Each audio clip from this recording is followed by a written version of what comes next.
안녕하십니까? 월드 스토리텔링입니다. 오늘은 복제인간 이야기입니다. 이 글은 검증된 사실이 아니며 가상으로 소설처럼 편집된 그림을 알려드립니다. 이야기를 시작합니다. 믿을지 말지는 내가 결정해야 될걸. 그래도 한번 이야기해줄게. 어느 날 친구가 아주 이상한 경험을 했대. 그 친구는 어느 날 집에 와서 복제인간을 보았다고 해. 그 친구가 집으로 돌아가는 길에 동네 한복판에서 딴 사람의 모습을 지닌 자신을 발견했다고 한다. 그런데 복제인간은 아무리 그 친구한테 부른다고 해도 아무 반응도 못했다고. 친구는 혼자 복제인간을 따라가다가 이상한 걸 발견했어. 복제인간은 어떤 이상한 집 안으로 들어갔다는 거야. 그래서 친구는 호기심에 그 집을 열어보았어. 그리고 들어가니까 그 집 안에는 수많은 동일한 복제인간이 있었다고 한다. 복제인간들은 아무 말도 하지 않고 단지 바라보기만 했다고. 친구는 당황스러워서 집을 나오려고 했는데 문이 갑자기 잠겼어. 그때 복제인간 하나가 다가와서 속삭였다고. 너의 복제일 순서가 만료됐어. 지금부터 너는 우리 중 하나가 될 거야.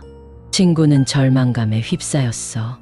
그리고 그 이후로는 복제인간 속에 갇혀버렸다고 하더라. 그 이후로 친구는 복제인간들 사이에서 사라져버렸다.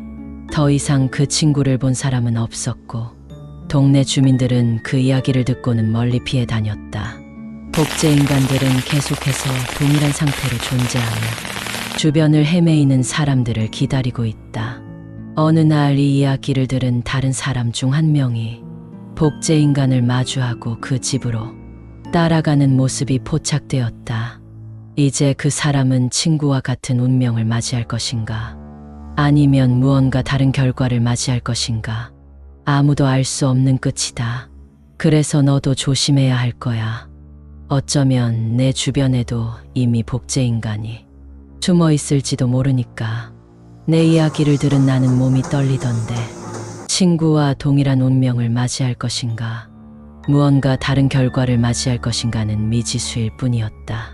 그리고 나는 복제인간이 숨어 있을지 모른다는 생각에 위험성을 느끼게 되었다. 조심해야 했다. 나는 눈치를 굳혀 내 주변을 살피게 되었고, 어떤 이상한 징조가 나타나면 즉각적인 대처를 하기로 결심했다. 가까운 사람들에게 이 이야기를 전하고 함께 경계하며 안전을 위해 노력할 것이다. 내가 어떤 선택을 하더라도 두려움에 지배되지 않고 당당하게 대처해야 한다. 복제인간들의 음모로부터 벗어나기 위해 너와 나의 선택에 달려 있겠지. 우리는 복제인간의 음모에 맞서 싸워야 할 것이야. 그러니 내 주변을 주의 깊게 살펴봐. 복제인간은 우리를 속이기 위해 사람의 모습을 띠고 동네에 숨어들어 올 수도 있어. 그들의 심수를 피해가며 우리 인간의 정체성을 지키는 것이 중요해. 이 이야기 속 친구는 절망적인 상황에 놓였지만 우리는 더 강해야 해. 경계심을 높이고 복제인간의 이행을 막을 수 있을 만큼 충분한 정보와 지식을 습득하자. 우리가 함께 한다면 복제인간의 음모를 해체할 수 있을 거야.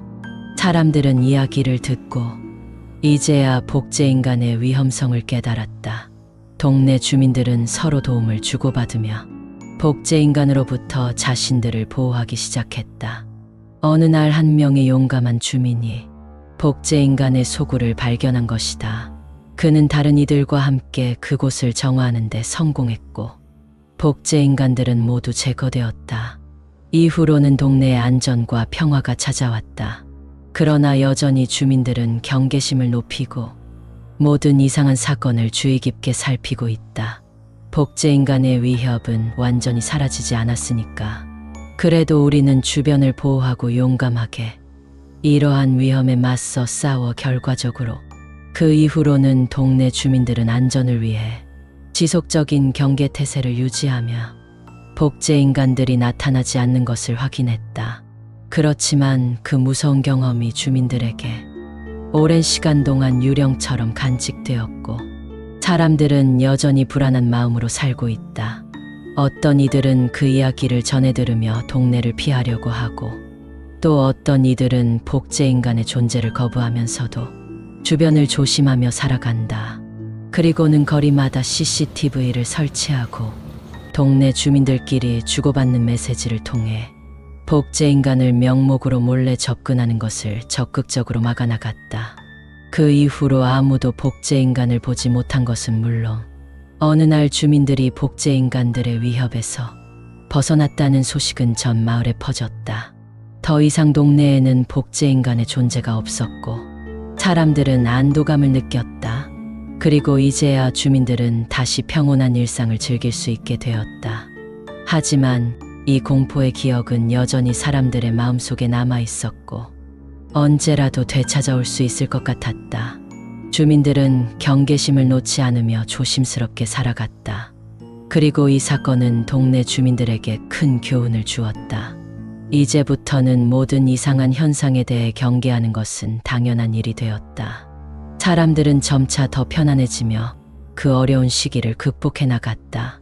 주민들은 자신들의 경험과 이야기를 통해 복제인간의 위협에 대해 경각심을 가지고 서로를 지키며 안전한 동네를 만들어 간다.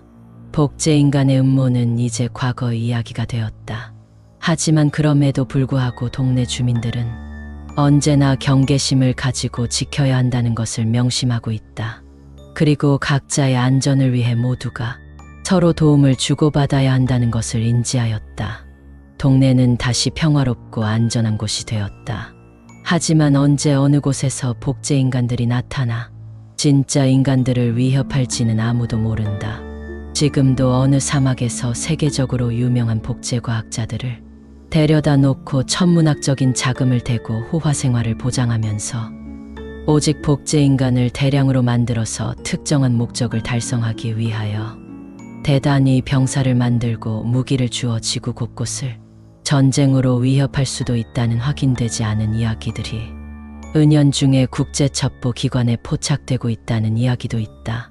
그래서 복제인간을 생산하는 가장 큰 핵심 첨단 기술의 하나로 반도체 칩 생산과 수출에 민감해진 미국이 우리나라를 비롯하여 대만 등 첨단 기술 보유국가와 회사를 대상으로 국제적 협력 네트워크를 가동하여 복제인간의 무분별한 대량 생산을 통한 지구 멸망을 방지하기 위한 평화 노력을 국제적으로 시작했다고 한다. 이 글은 검증된 사실이 아니며 가상으로 소설처럼 편집된 그림을 알려드립니다. 이 글이 조금이라도 도움되셨다면 무료 구독과 좋아요 부탁드립니다. 무료 구독은 양질의 유익한 콘텐츠 제작에 많은 도움됩니다. 감사합니다. 월드 스토리텔링 콘텐츠는 계속 이어집니다.